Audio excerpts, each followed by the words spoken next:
Que Dios pueda bendecirles a través de este programa radial Lo que dice la Biblia, llevándoles este importantísimo mensaje de salvación de nuestras almas, el Evangelio de Cristo Jesús.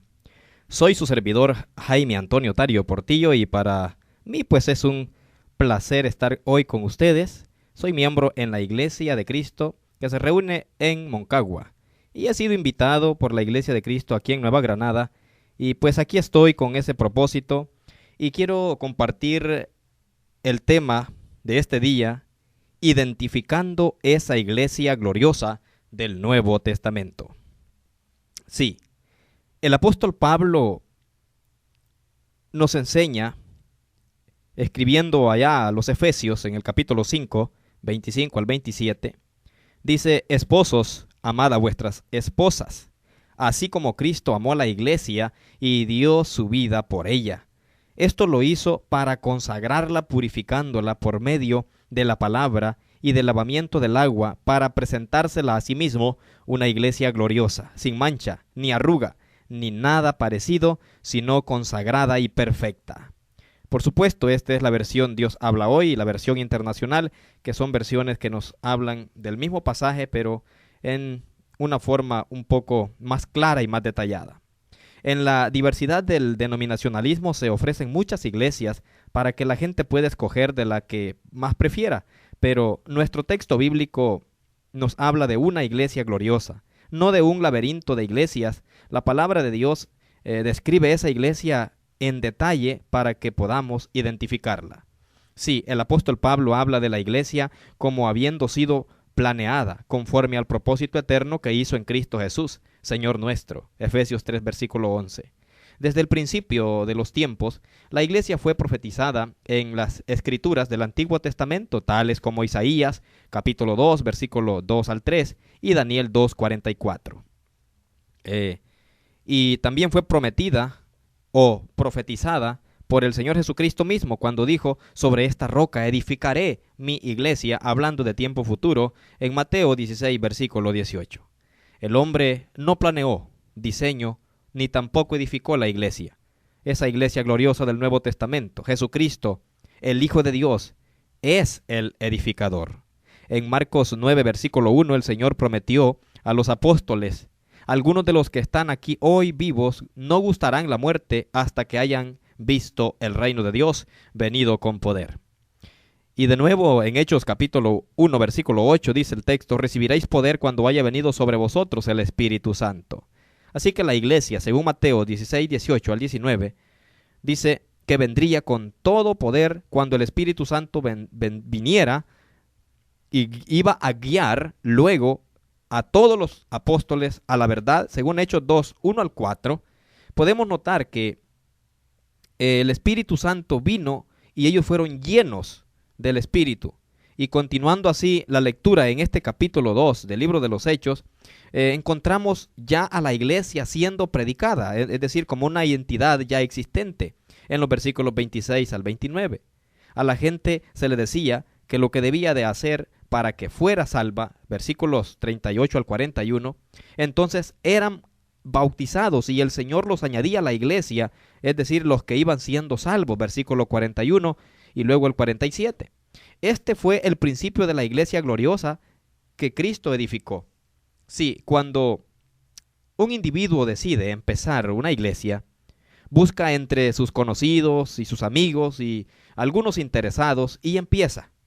Pero no es tal el caso, no fue así con la iglesia gloriosa del Nuevo Testamento. La iglesia gloriosa fue comprobada por Jesucristo y fue edificada por Jesucristo y por supuesto también fue por un precio, la sangre de Cristo. La iglesia del Señor, dice Hechos 20, versículo 28, la cual fue ganada, o Él ganó por su propia sangre. Recuerde las palabras del texto, Efesios 5, 25. Cristo amó a la iglesia y dio su vida por ella. Bien, Jesús, el Hijo de Dios, murió en la cruz, en el Calvario, derramando su sangre para que la iglesia gloriosa pudiera existir. La misma sangre que nos redime ahora a nosotros, según Pedro en la primera carta 1, 18 y 19. Es la iglesia que compró la iglesia gloriosa, Hechos 20, 28.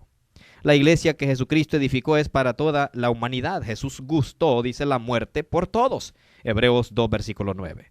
Para que la iglesia gloriosa pudiera abrir sus puertas a todas las gentes del mundo, Jesús compró la iglesia para todos y quiso mediante la cruz reconciliar con Dios a ambos, judíos y gentiles, en un solo cuerpo. Eso dice Efesios 2:16. El Señor Jesús quiere traer a todas las gentes del mundo a la iglesia que Él compró con su propia muerte. Sí, la iglesia es gloriosa gracias a la relación que tiene con Cristo Jesús. Pablo escribió, Colosenses 1:18, acerca de Cristo. Dice, y Él es la cabeza del cuerpo, que es la iglesia. Y luego, de nuevo en Efesios 1:22 y 23, dice que Dios sometió todas las cosas bajo sus pies y lo dio por cabeza sobre todas las cosas a la iglesia, la cual es su cuerpo. Ahora, estar en la iglesia de Cristo es igualmente estar en el cuerpo de Cristo. Y Pablo bien lo enseña esto en Romanos 12, versículo 5. Así nosotros, siendo muchos, somos un cuerpo en Cristo.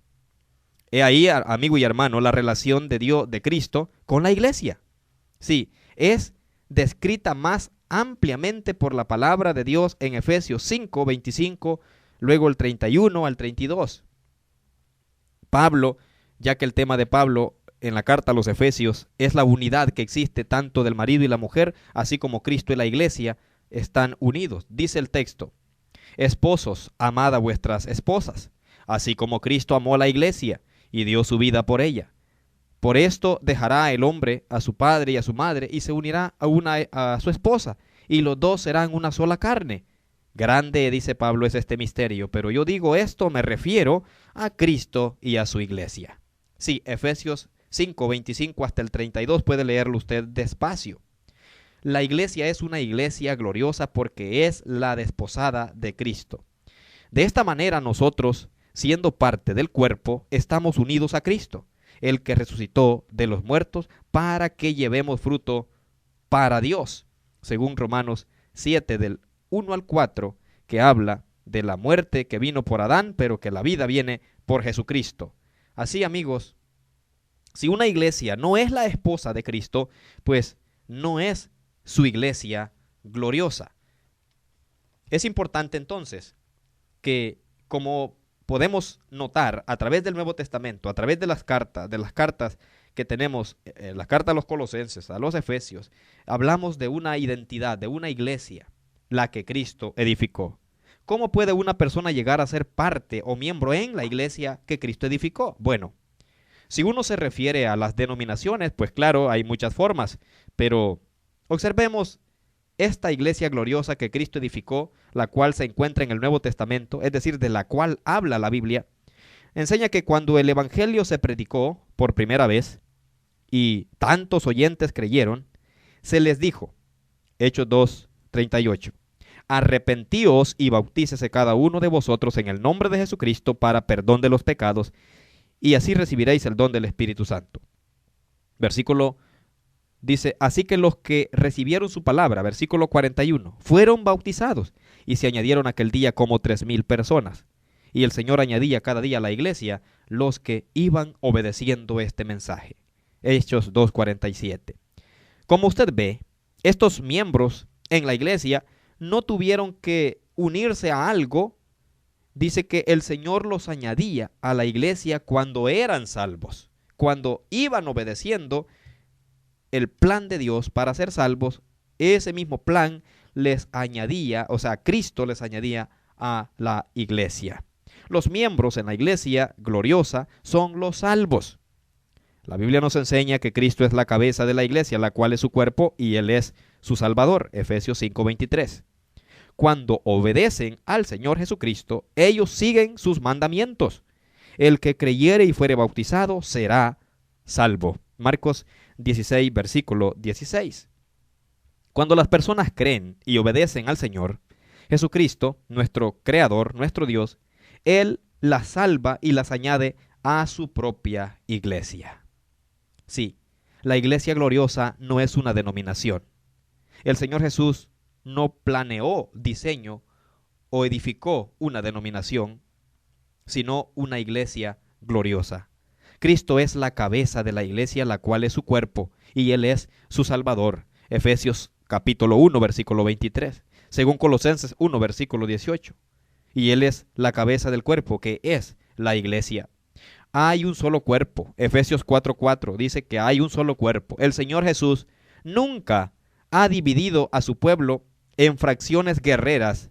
Esa clase de trabajo es hecho por Satanás, porque eso es lo que enseña Santiago 3, 13 al 16. Las pasiones y los malos deseos de la carne son los que causan las divisiones egoístas que hay en el mundo.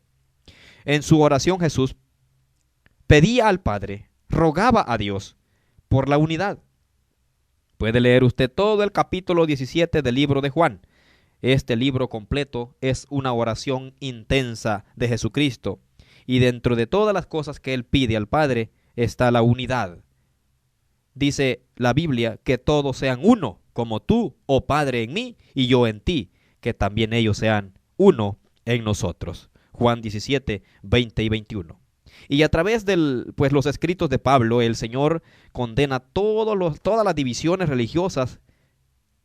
Y Pablo dijo muy claro: os ruego pues, hermanos, que no haya entre vosotros divisiones, sino que estéis perfectamente unidos en una misma mente y en un mismo parecer. Esto lo dice 1 Corintios 1, 10 al 13. ¿Está Cristo dividido?, pregunta Pablo. La escena en el denominacionalismo es de facciones guerreras, cada una reclamando seguir al Señor. Pero el Señor no es el autor de toda esta confusión religiosa. 1 Corintios 14:33 dice que pues Dios no es Dios de confusión, sino de paz, como en todas las iglesias de los santos. ¿Qué tenemos aquí? Su cuerpo es uno, su esposa es una, y Él añade los salvos a la iglesia que Él se propuso edificar. Y nos llama a ella. 2 Corintios 6, 17 y 18 dice: salid de en medio de ellos y apartaos, dice el Señor.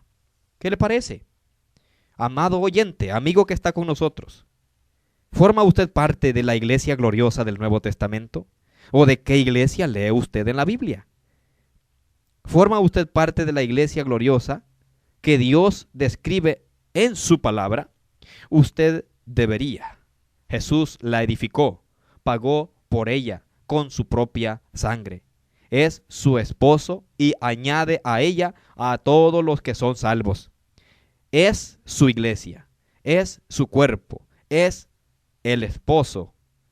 A esta iglesia hace más ya de 2000 años, mucho tiempo, cuando la gente oía este evangelio glorioso, creía, es lo que dice Romanos 10:17, que del oír viene la fe. La gente oía la predicación de este mensaje que predicaban los apóstoles, Pedro, Juan, Pablo y otros cristianos como Esteban, como Felipe. La gente oía el mensaje y tenía fe, porque del oír venía la fe. Y en Hebreos 11:6 dice que tenían que creer, tener fe en el Señor. Se arrepentían, dice Hechos 2:38. Pedro les dijo: arrepentíos y bautícese cada uno de vosotros en el nombre de Jesucristo para el perdón de pecados. Eso dice Hechos 2:38. Hechos 17:30 dice que Dios, habiendo pasado por alto los tiempos de la ignorancia, ahora manda a todos los hombres y en todo lugar que se arrepientan. Sí, se mandaba que se arrepintiera al oyente, como debe de ser ahora también. Y luego se bautizaban para el perdón de pecados. El mismo Hechos 2:38 nos lo declara. Y así por el estilo, Gálatas 3:26 al 29 nos enseña que todos los que hemos sido bautizados en Cristo Jesús, hemos sido bautizados para vida nueva, para andar en Cristo. Todos estos han llegado a ser hijos de Dios. El Señor Jesús los salvaba a estos y los añadía a su iglesia gloriosa. Es en verdad, amigo radioyente, una iglesia gloriosa. Por eso es importante escudriñar las Escrituras, leer la Biblia. ¿Se ha preguntado usted alguna vez de qué iglesia eran miembros los apóstoles? ¿De qué iglesia eran miembros Pedro, Pablo, Felipe, Timoteo, Esteban, todos estos hombres mencionados en el Nuevo Testamento. Déjeme decirle francamente que en este tiempo de la existencia de estos grandes hombres de Dios, no existían las sectas, las denominaciones que existen ahora. Existía únicamente el pueblo, la iglesia que Cristo edificó. Pues le invitamos a usted gozar y formar parte de estas grandes bendiciones que podemos obtener únicamente si obedecemos este evangelio de salvación. Las iglesias de Cristo estamos con toda la disposición para ayudarles y poderles recibir con brazos abiertos en nuestras localidades para que usted oiga la palabra y se convierta al Señor tal como lo hemos explicado al final de este programa. Gracias por estar con nosotros.